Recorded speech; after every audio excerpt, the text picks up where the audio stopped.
I can't believe what's going on with this Commanders defense right now. Listen up, because over the next few minutes, I'm about to drop 3 updates that are shaking up everything for the burgundy and gold.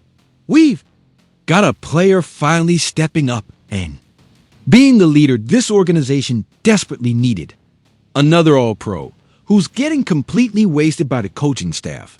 And a trade bombshell that might pop off before the deadline. If you thought this season couldn't get any wilder, you're out of your mind. Stick with me till the end, because that third story is going to knock you off your feet. Commanders fans, after years of watching this defense desperate for an identity, we finally found what we needed. And it's coming from a place nobody really expected. Daron Payne has stepped up this year in a way I honestly didn't see coming with this much fire. And when I say he stepped up, I'm not talking about just getting a little better, nope. I'm talking an all-out transformation in his play and his presence on the field. Let me paint the picture. For the first time since he came into the league back in 2018, Payne is playing without Jonathan Allen by his side. For anyone who doesn't remember, these two were teammates at Alabama. They came in as the foundation of our defense and for years formed one of the best interior duos in the entire NFL. But something changed. Allen, the guy everyone saw as the leader of the defensive line, just started to lose some of that spark. Remember that bench scuffle against the Cowboys in 2021? That was just the start. As the losses piled up, Allen looked more and more frustrated, more out of it. His last 2 seasons? Let's be real, they were nothing special. And Payne wasn't really balling out either. After that monster campaign in 2022, where he looked like he was ready to be an All-Pro every year. He put up 2 seasons that were just okay. Not bad, but not amazing. Then in the offseason, Adam Peters comes in and makes a massive call. Cuts Jonathan Allen, brings in Javon Kinlaw. Eddie Goldman bets big on Johnny Newton's development. Basically tells Payne, bro, this is yours now. This is your defensive line. And you know what happened. Payne responded like a seasoned vet. Check out these numbers, they're off the charts. Through 4 games, Payne's out there for more than 2/3 of the defensive snaps. He leads every interior tackle in tackles, sacks, and quarterback hits. He and Kinlaw are tied for tackles for loss, and he's the only lineman with any batted passes. That last stat is really telling. Payne always had a knack for it, but this year he's doing it more often, making a bigger impact. Allen was always the better pure pass rusher. But Payne has always been the one stirring up fumbles and getting hands-on passes at the line. But here's what I think matters most, the bigger picture. This year, this offense is just wrecked by injuries. Terry McLaurin fighting through stuff, the offensive line torn apart, the run game all over the place. The defense has been forced to put this team on its back in clutch moments. And while some of our big-name defenders have struggled under the extra pressure, while the secondary has had some seriously rough games, who's been unbreakable right in the center of it all? Daron Payne. He and Bobby Wagner have been the 2 vets keeping this defense alive when it could have easily fallen apart. Dorrance Armstrong Jr. deserves a shout too. But Payne has been the anchor holding it all together. And let me tell you about one play that sums up exactly what Payne means to this defense now. That game against the Raiders in Week 3. Second half, Raiders looking at 2nd and 4 from their own 36. Geno Smith fires a short pass to Brock Bowers, one of the best tight ends in the league right now. So, what does Payne do? A 3-100- and 20-pound defensive tackle drops in the coverage, chases Bowers down, and stops him for a loss of 2. NFL stats nerds had him in coverage on that play. Even crazier, that's the only time in 4 games he's been thrown at. That means, technically, he's allowing negative yards in coverage. He leads the team in that. Just let that sink in. A 320-pound defensive tackle leading the team in coverage. That's not his main job, obviously, but it shows his hustle and all-out effort in everything. Now, let me ask you this. Why wasn't Payne playing like this before? Here's what I think. It's not like he wasn't talented or capable. He just never had to be the guy before. He was always in Allen's shadow, always second banana. And when your leader is slipping, but still wearing the invisible crown, it's hard to take over. But Peters and Dan Quinn gave him the shot. And Payne is grabbing it with both hands. In today's league, interior play is everything when the trenches decides games. And having a dominant defensive tackle is priceless. Payne isn't just dominating. He's making everyone else better. Kinlaw's playing the best ball of his career. Newton's coming along much quicker than anyone expected. Goldman's producing solid in his snaps. And why? Because they've got a leader showing them how to bring it every snap. Look, I know a ton of fans freaked out when Allen got cut. He was a big name, produced year after year, real face of the franchise. But Peters saw something we didn't. He knew we needed new leadership on that line. And he knew Payne could be that if given the chance. And let me be totally clear. This is not just about the stats. Payne is playing with new energy, a new level of intensity. He's communicating more, being more vocal in the huddle, on the sideline, in the locker room. That's what a real leader does. After years of this team tripping over itself trying to grow leaders from within, we finally have it, right where it matters most. In the trenches where games are won. If that's a surprise, wait for this next one, because it's a way bigger concern. Commanders fans, we need to talk about Frankie Luvu. And we got to do it right now. When Adam Peters started spending in free agency in 2024 to steal Luvu from Carolina, a lot of folks wondered if it was a risky roll of the dice. I mean, this was a guy who was just a rotational dude on the Jets, turned into something special with the Panthers. But could he keep it up? The answer was a hard yes. Luvu was a straight-up beast in 2024. I'm talking about someone who played like a Defensive Player of the Year candidate for long stretches last season. His explosiveness, his endless energy, his wild versatility, he was easily one of the most valuable guys in our front seven. He wasn't just putting up numbers, he was a live wire.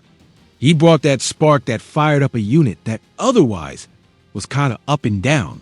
When you needed a play, when you needed pressure, when you needed somebody to shake things up, Luvu was that dude. 40-2 pressures, 9 sacks, 6 QB hits. And those stats don't even tell the whole story. Dan Quinn and Joe Witt Jr. used him like a chess piece, lining him up out wide, sending him on interior stunts, mugging protections, bringing him on disguised blitzes. They didn't want him to just play space. They wanted him to set the tone. And Luvu did that every single game. But here's the issue. In 2025, now that Witt is running the whole show as defensive coordinator, Luvu is not being used the same way. I see it on film every week, and it's driving me nuts. Here's the key difference. And it's huge for understanding why this defense isn't bringing heat like last year. Witt's approach is just not the same as Quinn's. Quinn was more aggressive, more chaotic, straight up unpredictable. Witt prioritizes structure, coverage, integrity, discipline, gap control. He's not exactly conservative, but the way he calls it, it's all about where players fit in the system, not just what they could do if you let him off the leash. And that's killing what makes Luvu special. Look at these 3 big changes. First, less free runs at the quarterback. Last year, Luvu brought constant pressure on early downs and on passing downs. He blitzed from deep, rushed off the edge, looped inside, attacked in ways that made offenses always have to worry about him. This year, yeah, he's still coming at times, but way less often in those, hey, maybe not downs. And he's barely ever paired with interior stunts. Second, more off-ball linebacker duties. He's playing more often in a traditional linebacker spot, stacked in the box, scraping side to side, reading run-pass keys. The front is set up different, and he's not mugging the A-gaps or threatening pressure like before. That takes away that blur of chaos that made him such a nightmare last year. Third, more contain, less attack. Instead of being the tip of the spear, they wanted to set the edge, force plays back inside, play his gap assignments. Don't get me wrong, Luvu is a solid tackler and willing run defender, but that role just naturally takes away those highlight plays. See the pattern? They won't let Frankie Luvu be Frankie Luvu. Now let me ask you, how is it possible that one of your biggest playmakers from last season is being used so differently? Here's what I think. Witt is so locked in on the system that he's not bending it for his talent. And that's a real problem. Don't get it twisted, I get his logic. Witt wants to cut down on blown coverages, keep the big plays to a minimum, bring stability to the defense. Those are fine goals. But when you've got a weapon like Luvu, a guy who can flip a game all by himself, you have to find ways to unleash him. The numbers back it up. Through 4 weeks, Luvu just isn't living in the backfield. And his stat line is way more meh. Not because he forgot how to play, but because the coaches are choosing not to use him that way. For context, last year, Luvu's pressure rate was right up there with the best of the best out of anyone who's not a defensive end. Quinn trusted him to disrupt, to create havoc, to mess up quarterbacks' timing. This year, Witt's rolling out more too-high safety looks, focusing on tight coverage and keeping his defensive front in their lanes. All that is fine, but none of it plays to what Luvu does best. And here's the kicker. If the D as a whole doesn't start making more noise, if we keep having a hard time getting after the QB, eventually the coaches are going to have to dial Luvu's role back to what made him so dangerous in 2024. There are ways to do this without blowing up the structure. Witt could mix in those creeper pressures where the O-line never knows who's actually come and use. Sub packages with mugged fronts on third down, pop Luvu out wide now, and then to force the O to find him. Post snap, pair him up with twists and interior games that spring him loose style up, delay blitzes off the stack look when the safeties rotate on top. Luvu doesn't need 50 snaps to freelance to dominate. He just needs the right situations at the right time. Look, I know what people are going to say, but Ryan, the defense is fine. Why change it? My answer is, we're playing well in spite of not getting the most out of one of our best players. Not because of it. When I see the Eagles find smart ways to unleash Hassan Reddick, or the Cowboys open up Micah Parsons, or the Niners send Fred Warner all over the field, I gotta ask, why are we holding back our own playmaker instead of putting him in positions to take over? And before anyone thinks I'm too hard on Witt, let me be clear. He's a good coordinator. His principles are solid. But even the best coaches need to fit the system to their playmakers, not shove those playmakers into narrow roles. Bottom line, Luvu hasn't regressed. He hasn't lost a step. What's changed is the framework around him.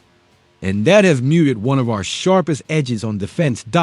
If Witt can strike that balance, letting Luvu fly in key moments, this defense can still hit a new level. But if we stick with the current plan, we're going to waste an all-pro talent in their prime. And that, Commanders fans, would be a tragedy. But that's nothing compared to what's next. We're about to talk about a roster move that could change everything before the trade deadline.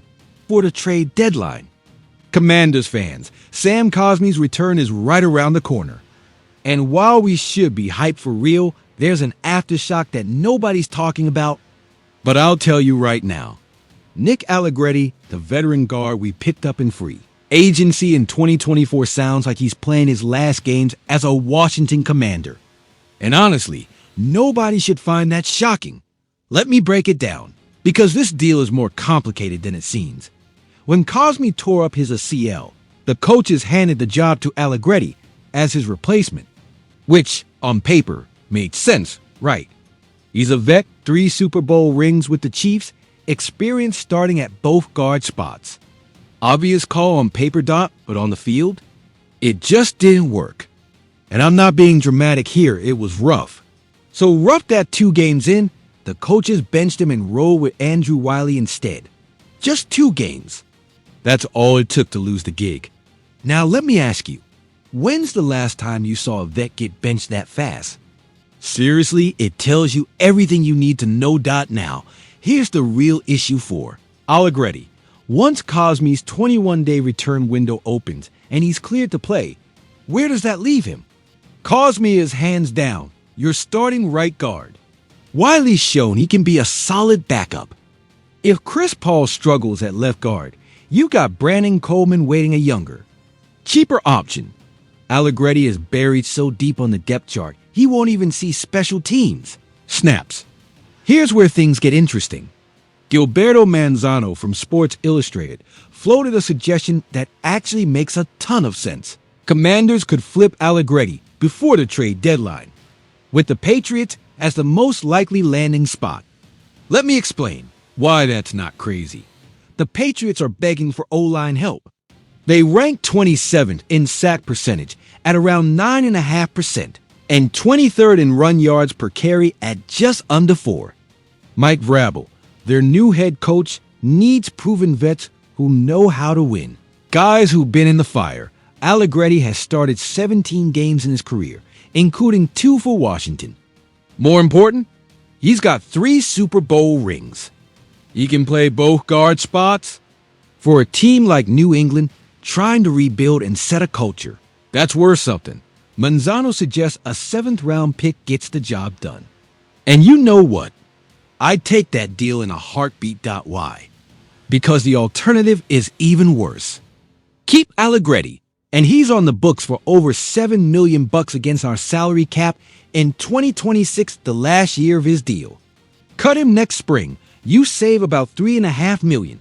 But if Adam Peters can get anything a 7, a late round swap, whatever, it's better than just cutting ties for nothing. And look, I get this isn't what Allegretti saw for himself. He signed here thinking he'd be a key piece up front, help protect our young QB, maybe be part of something special. But the league? The league's ruthless.